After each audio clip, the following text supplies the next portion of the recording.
కడప జిల్లా పులివెందుల ఒంటిమిట్ట జెడ్పీటీసీ ఎన్నికల నేపథ్యంలో కూటమి ప్రభుత్వం తమకు చాలా పాఠాలు నేర్పిస్తుందని మాజీ మంత్రి సాకే శైలజనాథ్ పేర్కొన్నారు. అనంతపురం జిల్లా కేంద్రంలోని వైసీపీ పార్టీ కార్యాలయంలో ఆయన మీడియా సమావేశం ఏర్పాటు చేశారు. ఈ సందర్భంగా ఆయన మాట్లాడుతూ, మీరు నేర్పించిన పాఠాలు మేము నేర్చుకోకూడదు అనుకున్నాం, కానీ మీరు వదిలేలా లేరన్నారు. ఈ ఎన్నికల్లో ప్రజాస్వామ్యం దహనమవుతుందని విమర్శించారు. సీఎం చంద్రబాబు మెచ్యూరిటీ లేని రాజకీయాలు చేస్తున్నారని మాజీ మంత్రి సాకే శైలజనాథ్ మండిపడ్డారు. కమిషన్ కి నేను ఒక మాట చెప్పాలనుకున్నా. ఎందుకు చేయడం లేదో వాళ్ళు చెప్పాలి. ఎన్నికల కమిషన్ రాజ్యాంగబద్ధమైన స్వతంత్ర సంస్థ. అసలు వాళ్ళ మీదే భారతదేశంలో ప్రజాస్వామ్యం ఆధారపడి ఉంది.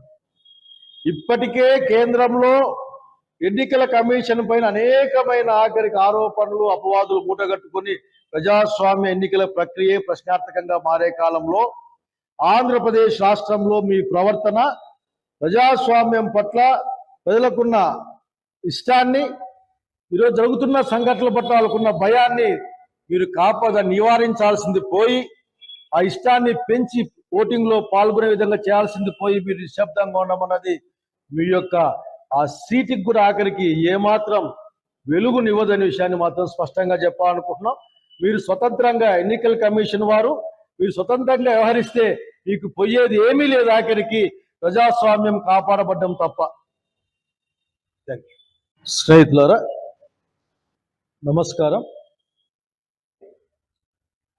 అట్లాగే బీజేపీ పార్టీ ఇద్దరు కూడా, అంటే కూటమి ప్రభుత్వం ఈ రోజున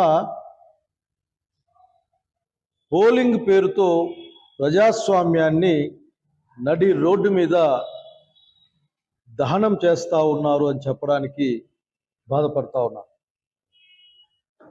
ఇంత దుర్మార్గమైన ప్రక్రియ అసలుకి ఇన్ని సంవత్సరాలు 2-3 దశాబ్దాల రాజకీయ కాలంలో చూసిన పరిస్థితి లేదు. చివరికి ఎంత అధికార దుర్వినియోగం జరుగుతుంది అక్కడంటే, మామూలుగా ఉన్న రూల్స్ కూడా పాటించకుండా పోలింగ్ బూతులు ఎవరికీ చెప్పకుండా మార్చడం,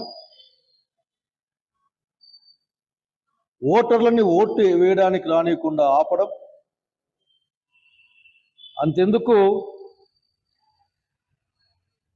ఇంకా గట్టిగా చెప్పాల్సి వస్తే, అసలు తెలుగుదేశం పార్టీ ఏం చేయాలనుకుంటుంది ఈ రాష్ట్రాన్ని? ఈ రాష్ట్రంలో ప్రజాస్వామ్యాన్ని అది ఏం చేయాలనుకుంటుందో చెప్పాల్సిన అవసరం ఉంది. అంత విచ్చలవిడిగా తెలుగుదేశం పార్టీకి సంబంధించిన మూకలన్నీ గ్రామాల మీద పడి విచ్చలవిడిగా దౌర్జన్యం చేస్తూ ఉంటే, ఓటర్లని ఓటు వేయకుండా భయపడిస్తూ ఉంటే,